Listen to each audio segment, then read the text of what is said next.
Hello, this is Scott Lane with People Powered Press. Hope you're having a great day. Looking at all the changes and emotions that have been going on this week, try to wrap that up and suggest a few things that you might want to do. People are talking about whether to exit or not the Democratic Party. Certainly the threads that you want to look for are the ones specific to your state if you still need to be in the party. If you don't, you can either stay or go. Whether you stay or go, logistically, what are you looking at? Are you actually physically changing your registration? Are you letting the Democratic Party know? What is not talked about is what is the mechanism that people are using and how are they voicing that to the Democratic Party of their state and nationally? And also, will they take it as a bluff? What will they take as a threat? Certainly this is something that could be of influence. Larger influence is probably how is this affecting their bottom line. They have many sponsors at the Democratic Convention. There are many people that are supporting corporations. There's probably more that are versus are not supporting Hillary. So if you wanted to target corporations, the question would be which ones would you target, how would you target, and when would you target them? There's not a lot of time between now and then. But that might be something to consider, is if they feel it in the pocketbook, a pain point, will that have an effect?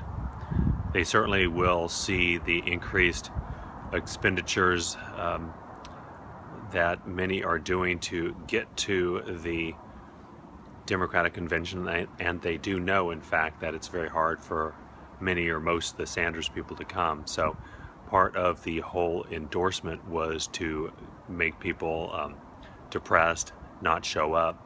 So that is something that you can also help with, is donating for all the different delegates that need to get there locally. And in your region, you need to find out who is not going, if there are alternates that can come in, and to make sure that these can all be credentialed in time and what the replacement procedures are, and make sure that they're followed to the T, because the Democratic National Party will try to look at those credentials and try to weed out anybody they can. They did that in Nevada and other states, and they will certainly do that in Philadelphia. So those are some things that you can help. The other ways that you can help are certainly trend up as much as you can, whatever the specific areas that you want, whether it's Jill, not Hill, never Hillary. There's a whole slew more. I suggest that we really need to redouble and re-triple our efforts to make sure that we can cause some severe anxiety on their side. Anything that you can do to also share with other people. We want to make sure that people are getting polled, actually understand that A, we need to have Jill in all the polls, and we need to make sure we drum up those poll numbers as high as possible, and to have them see how Jill is going up, for example, and that Hillary is dropping like a rock. We want that to continue, obviously.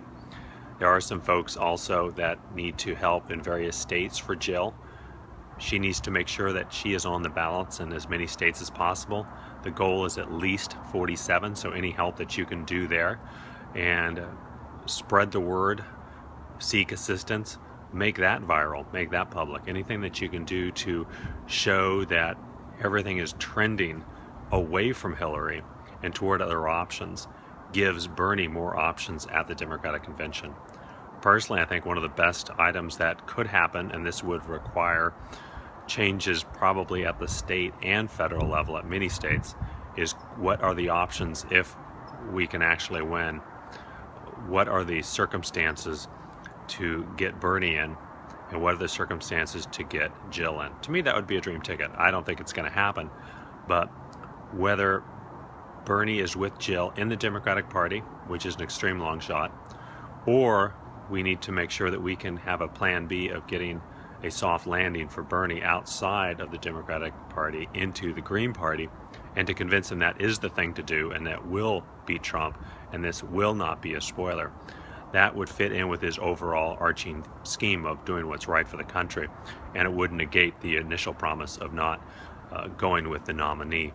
Especially when you consider in contractual law, usually if there's many violations of contracts, in a court of law, you can actually argue that that supersedes any initial promise that Bernie made, and that is essentially what we're at here.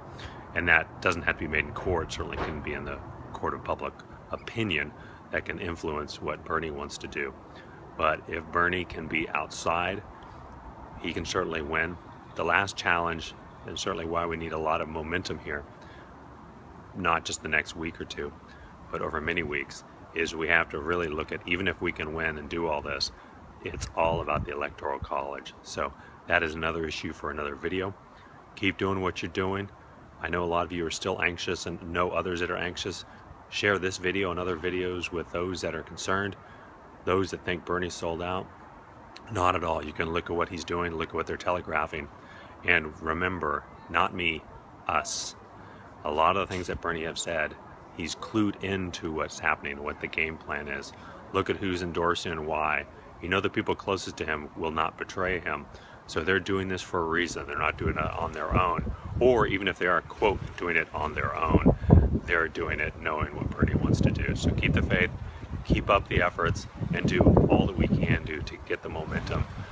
Obviously showing his way so it's very obvious to the world which way this is heading. Thank you.